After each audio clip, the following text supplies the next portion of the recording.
They stayed on the Ambassador College campus in Pasadena. When they met the foundation's president, Herbert W. Armstrong, they immediately adopted him as their grandfather. Their formal American debut came later on the stage of the Ambassador Auditorium. The children presented a program of traditional Chinese music and dance in many locations across the country. They visited several major cities, including San Francisco and Washington, D.C., where they entertained guests of First Lady Mrs. Reagan in the East Room of the White House.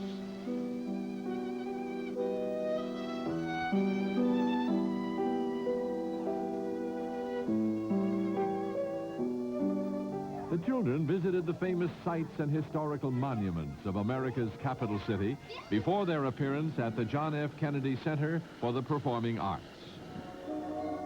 This historic first tour by these little ambassadors from Shanghai was a milestone in the development of renewed friendship between two great nations. At the conclusion of each performance, the Chinese children were joined on the stage by children from Imperial School in Pasadena. It underscored the importance of teaching children to work in harmony and cooperation if the world is ever to live in peace.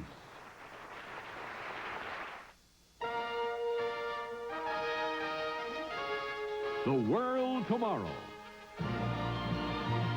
The Worldwide Church of God presents Herbert W. Armstrong, internationally recognized ambassador for world peace, visiting prominent leaders around the globe, discussing the cause of world problems, and proclaiming the good news of the world tomorrow. Ladies and gentlemen, Herbert W. Armstrong. Prior to the visit of the Chinese children to the United States, I had been invited for the second time to come to China as a guest of the People's Republic for a meeting, a personal meeting with Deng Xiaoping, the unquestioned ruler over 1/4 of all of the people on the face of this earth. However, I was not able to make the trip until after the Chinese children had appeared here in the United States. And when I did, I wanted to especially talk to them in China about the importance of the educating and the training of children who will be the citizens ruling the world and the leaders in the world within the next couple of decades.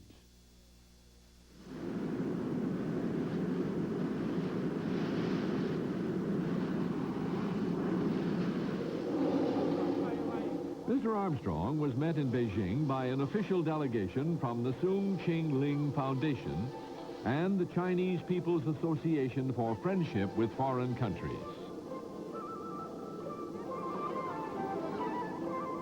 Later that day, at a reception at the Great Hall of the People, Mr. Armstrong was welcomed by Madame Kang Kiching. Madame Kang is the widow of Marshal Zhu De, who, with Mao Zedong and Zhou Enlai, was one of the most important leaders in the history of the People's Republic. After her husband's death, Madame Kang continued to work for her country and is considered to be China's first lady today. She is responsible for the well-being of all of China's children and is the head of the Chinese Women's Federation. She serves as chairman of the Soong Ching Ling Foundation, one of China's leading children's educational and cultural organizations. Mr. Armstrong and his party were guests at a banquet held in their honor. The toast of welcome was given by Madame Kang Kiching. Mr. Armstrong then replied, May I propose a toast to Madame Kang? The things that she has enunciated that she stands for the children, and world peace will have to come beginning with the children, because they are the citizens of tomorrow. In just 10, 15, 20 years, they will be the adults that will be in charge of all of our countries. And they are most important. And I'm so glad for the interest that you have in the children and all the young people. A key event in Mr. Armstrong's 6 days in China was a meeting with Deng Xiaoping in the Great Hall of the People. The Chinese leaders have placed great emphasis on the cultural and educational needs of their country's hundreds of millions of children. And Deng Xiaoping serves as honorary chairman of the Soong Ching Ling Foundation.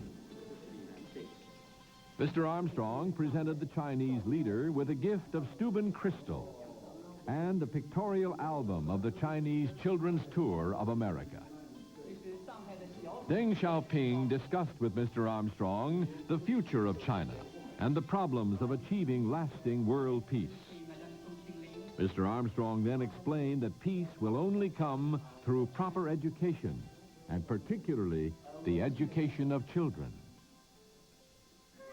Mr. Armstrong and his party later visited the home of the late Madame Soong Ching Ling, after whom the Chinese Children's Foundation is named.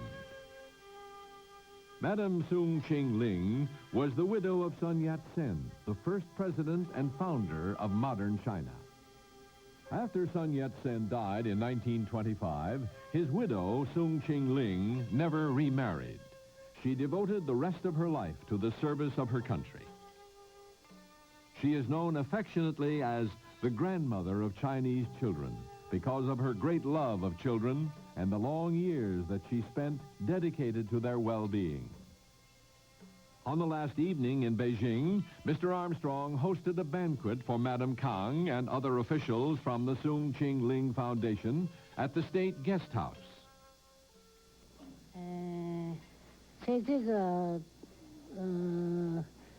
这个短的时间里面啊，也就是我们 The Ambassador Foundation has done quite a lot of work during such a short period.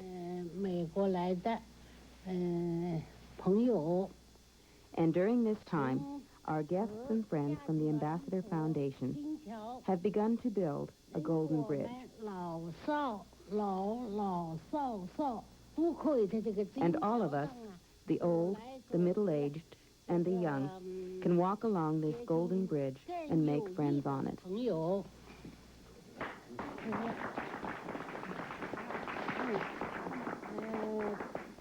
祝大家呀身体健康 And to the health of all the friends present today. So you can. 干杯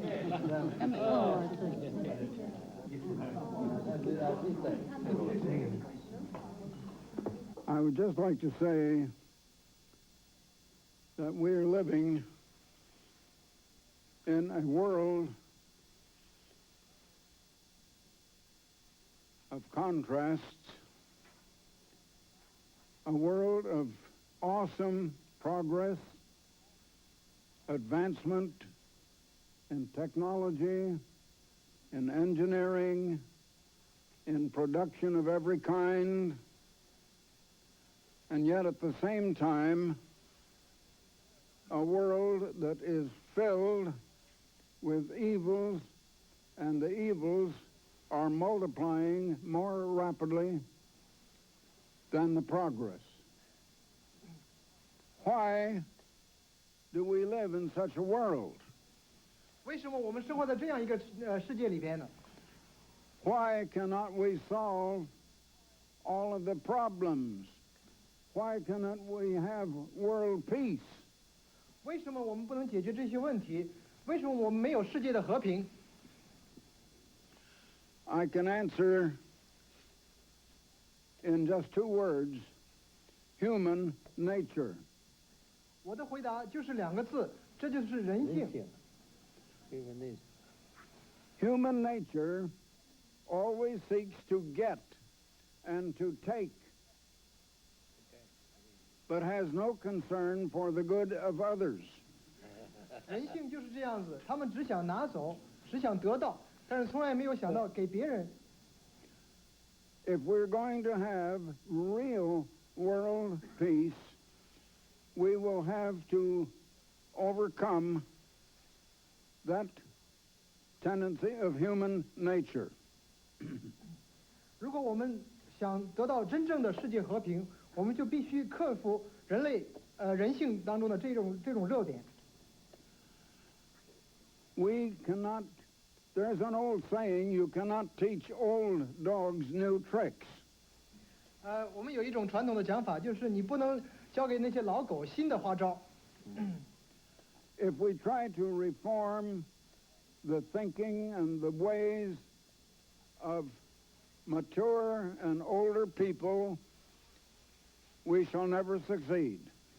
如果我们想改变那些成熟的成人的思想和生活方式，我们是永远不会成功的。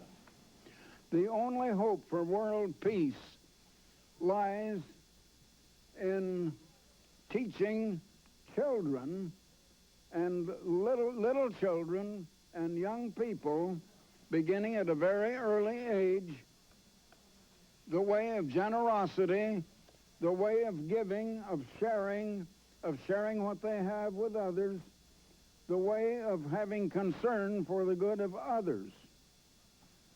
And that must begin with little children. 这种工作呢，必须从儿童就开始做起。We cannot change the selfish living habits of adults and older people. 我们是不能改变那些成人的自私的生活方式的。That is one reason we're so interested in proper teaching and education for the little children. 这就是我们为什么对这个正当的教育儿童和青少年的这个原因。I can just say that when it comes to world peace, I will have to agree with the editor of a large business magazine in the United States who said it would now seem that the world's only hope lies in the sudden appearance of an unseen strong hand from someplace. That editor was referring to the great creator who created us all out of the ground, all of one human flesh. 这个编辑所指的就是我们的造物主。And I can tell you that that great creator is going to appear, is the unseen hand that will come and save us. 我要告诉你们大家，这个造物主是会出现的，这种没有看到过的手也会出现的。But even then, he will have to begin with the teaching of little children and teaching them to grow up until we all come to have a different nature of caring for other people, of having a real care and concern for the good of other people instead of just selfishness for our own selves. Now that day will come, but meanwhile, we must work every way we can for peace the best we can. Our efforts now are not going to bring peace immediately. It is going to take generations. But in time, world peace is going to come. I just wanted to give that message. And that is why we are interested with you in world peace among people, among nations, the best way we can now, and why we are so much interested in the teaching of young children and young people. Therein is our only hope for the future. The next day, Mr. Armstrong flew to Shanghai, China's largest city and one of the great cities of the world. It is a major port, manufacturing, and commercial center.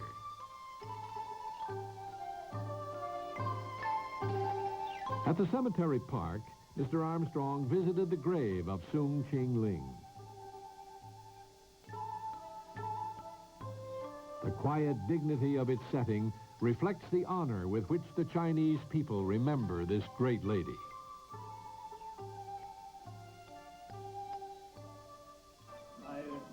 Next morning, Mr. Armstrong met Wang Daohan, the mayor of Shanghai. The mayor presented Mr. Armstrong with a tapestry depicting scenes of Chinese life during the Tang Dynasty. Following the reception, a luncheon was held in his honor. Mr. Chairman, 我们知道主席先生，你们在北京和我们的邓小平主席有了很好的谈话。We know that you had a very good talk with our chairman Deng Xiaoping in Beijing. 而这个谈话的主要的内容谈到世界和平，谈到儿童福利，而这些事情也是我们全国人民所关心的和我们上海人民所关心的事情。We know that you have talked with Mr. Deng on the world peace and on welfare of the children. These topics are, we attach great importance both by the Chinese people and people in our city. 我提议，我们大家举杯，为我们中美两国人民的友谊，为阿姆斯特朗先生的他的长寿，为在座的各位贵宾们的健康。Would you all raise your glasses and join me in a toast to the friendship between the peoples of China and the United States, to the longevity of Mr. Armstrong, and to the health of all the other American guests present here. Cheers. Cheers.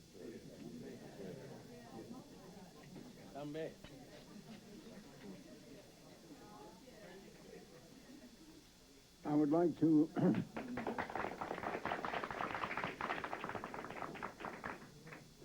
respond with a toast to the Honorable Mayor of your city, Mr. Wang. 我想，为刚才汪市长阁下，说了酒，我想也来，做一个酒。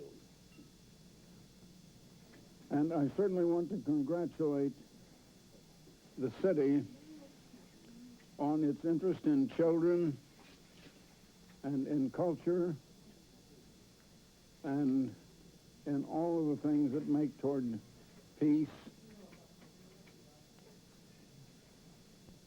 And if we are to have peace, it must begin with the little children. We must begin to teach little children to give instead of just to take. Now, when you sent the little ambassadors from Shanghai to the United States, there were lovable children. And they were the best ambassadors that the nation of China could possibly have sent.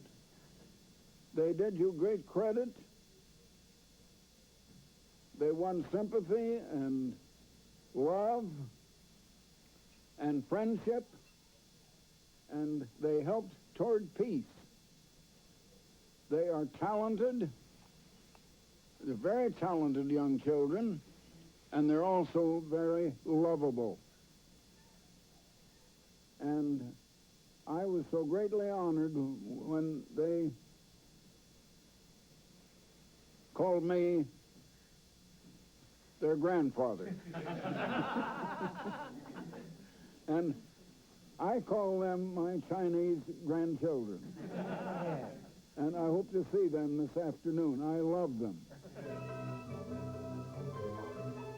The Shanghai Children's Palace was established 30 years ago by Madame Soong Ching Ling. It provides education and training in music, dance, art, science, and crafts for over 2,000 Shanghai children. This palace was the first of over 4,000 similar facilities in all parts of China. It was from this Shanghai Children's Palace that the children were selected to tour the United States. The children had come to know Mr. Armstrong well while visiting America, and they prepared an unforgettable welcome for him.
On his final evening in China, Mr. Armstrong was honored at a dinner at the Jinjiang Club in Shanghai by Mayor Wang and other Chinese officials who had helped him in his memorable 6 days in the People's Republic of China. There, Mr. Armstrong again stressed the importance of the proper teaching of little children.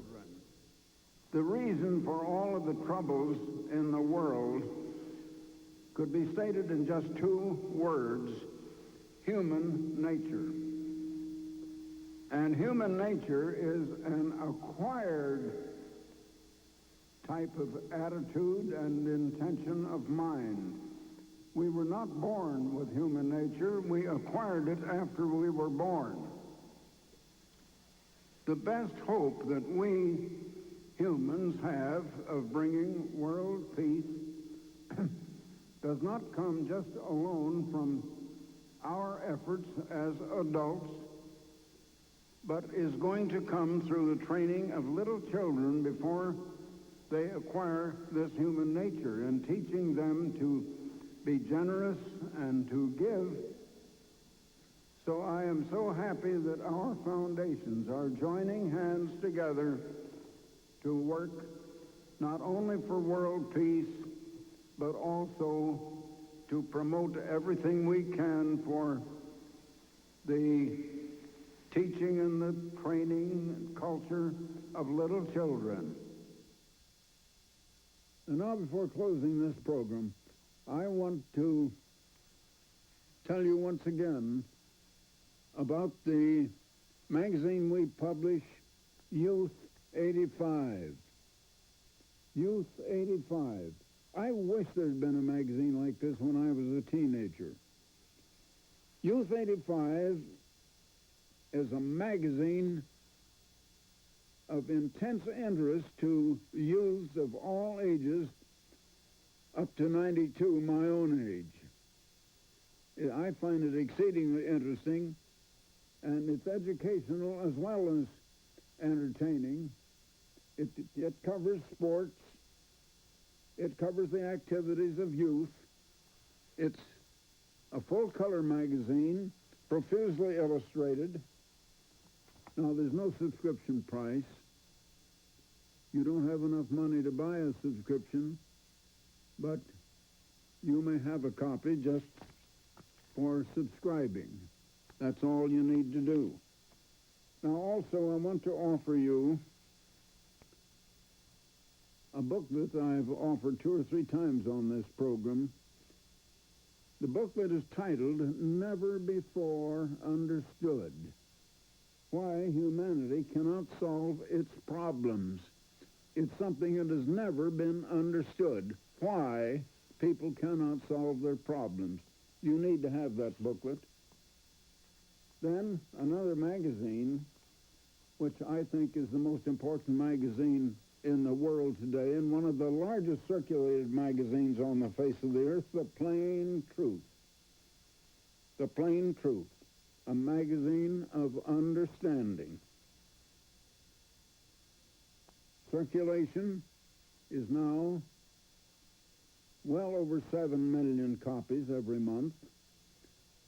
It's also a handsome magazine in full color, well illustrated, a leading magazine in every sense of the word, a magazine covering world news, where it's leading, giving you an understanding of the news in the world, of what is happening every day.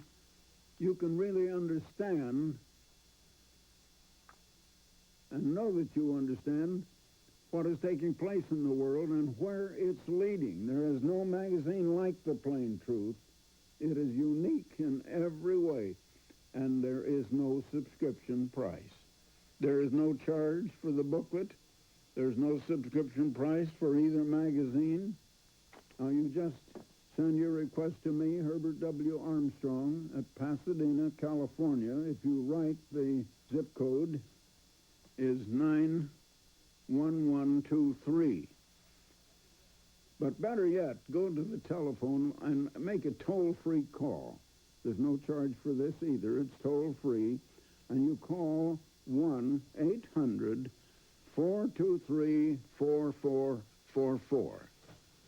You dial 1 first, of course, then 800-423-4444. So until next time, Herbert W. Armstrong, goodbye, friends. For the free literature offered on this program, write Herbert W. Armstrong, Pasadena, California, 91123. In Canada, Box 44, Vancouver, BC. Or in the continental United States, you may call this toll-free number, 1-800-423-4444. In Alaska and Hawaii only, call collect 1-818-304-6111. If the lines are busy, please try again in 10 to 15 minutes. The preceding program and all literature were produced and sponsored by the Worldwide Church of God.